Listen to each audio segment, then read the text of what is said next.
Thank you very much. So I'm Susan Perry. I'm the CEO of SpeechMED, and we have reinvented patient communication to save hospitals time and money, but also to help patients understand their instructions. So imagine that you're the CEO of your local hospital and you have three big challenges that are really keeping you awake at night. You've got an extremely high rate of readmissions costing you millions of dollars in fines. Your patients are giving you low satisfaction scores, and you're facing expensive lawsuits. In fact, Harvard just had an independent study that showed that Harvard and 16 of its hospitals over a 5-year period lost $1.7 billion in malpractice payouts and 2,000 lives due to miscommunication. Our fully functioning suite of language and audio products, SpeechMED, is designed to end those sleepless nights that hospital administrators have. So SpeechMED speaks to your patients in the language that they understand so that they can follow instructions that lead to a safe recovery. We have basically a 14% proficient health literacy rate in the United States in English. Everybody else struggles. SpeechMED eliminates misunderstandings that lead to low patient satisfaction scores. When patients understand their medical instructions, they're much less likely to have mishaps that lead to malpractice lawsuits and death. What happened? Did I go? Oh, sorry. SpeechMED's enterprise system and mobile applications allow patients and caregivers to hear vital medical information spoken aloud. And this is the most important part, in the language that they understand. We often learn to speak a language, but don't necessarily learn to read it well. And so people that speak a language other than English as their first language run a 22% greater chance of having a medical mishap every time they touch healthcare. Our system is also specifically designed for seniors, the visually impaired, and other patients who do not read English well. So our potential for annual subscriptions for SpeechMED with adults who have low literacy for whatever reason alone is nearly $13 billion. And for our first year, when we've already enrolled one, we plan to enroll 6 hospitals and 36,000 patients over the next 12 to 18 months. That'll generate $3 million in our first year to 18 months. And how do we plan to scale? On an enterprise level, we're working on forming channel partnerships. Our InterSystems partnership gives us access to 2/3 of all electronic healthcare record systems in the United States because it acts as the back end for systems like Epic, which is the largest in the United States. Beyond U.S. hospitals, other target markets include global hospitals, accountable care organizations, practice management companies, and we are currently, we've signed an agreement with one, home healthcare agencies, and direct consumer sales.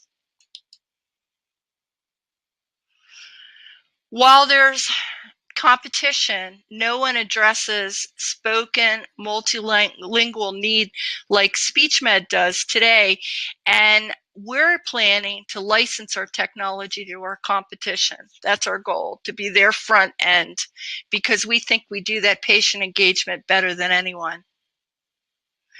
In the last year, we've received numerous innovation awards and recognitions, 50 Best Innovation Leaders for AARP and Med City News, an award from the Small Business Association, and we're really proud of how well we've done with Founders Institute. That's the most important thing.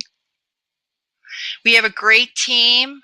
to meet the needs of complex healthcare solution we're providing.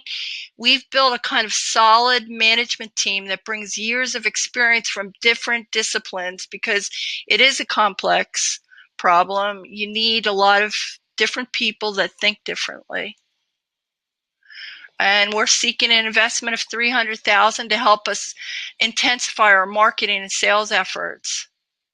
And thank you very much, and I really appreciate the time that you spent listening to us. All right, awesome. Thank you, Susan.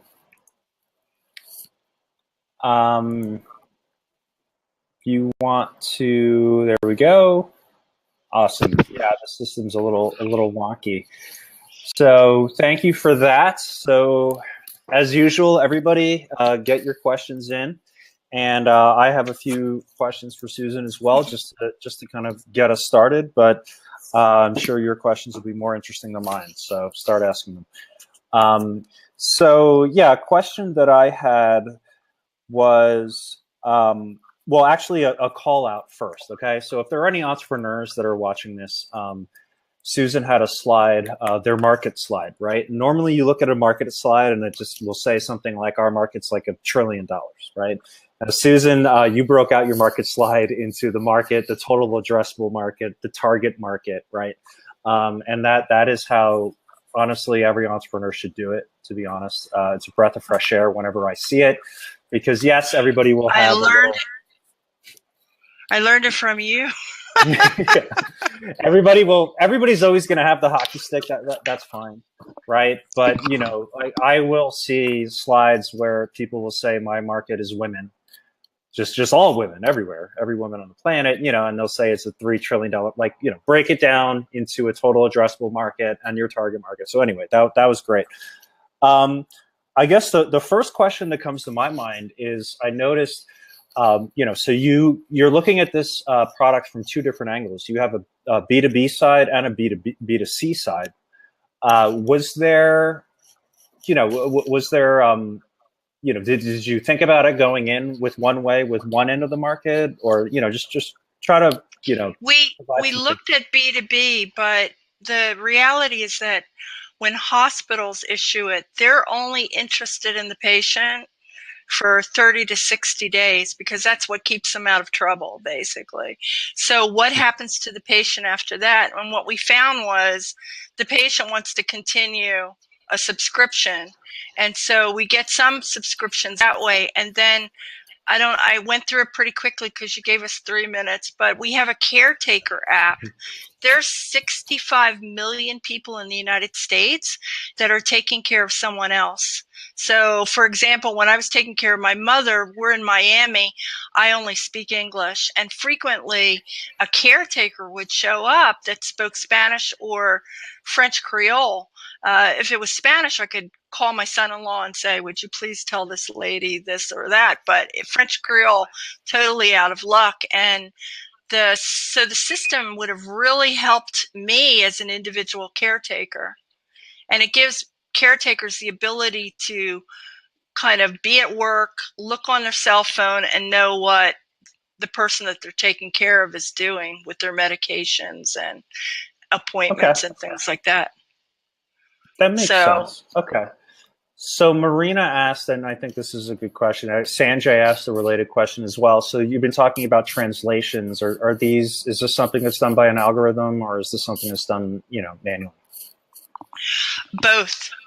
Yeah, it depends on the area and what's being translated. So you can trust translation for simple things, you know, an algorithm for simple things, but you have to be a little bit more careful about very specific instructions.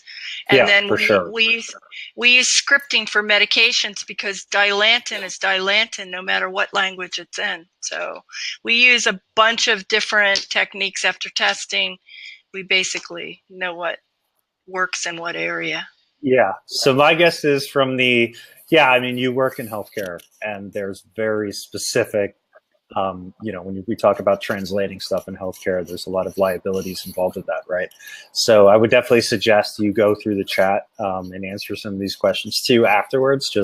I'm going to ask a few more here because I'm seeing them, but they're all basically talking about liability and the like. But I'll ask a few of them here. So John asks, are there laws or regulations that demand the use of paper notification?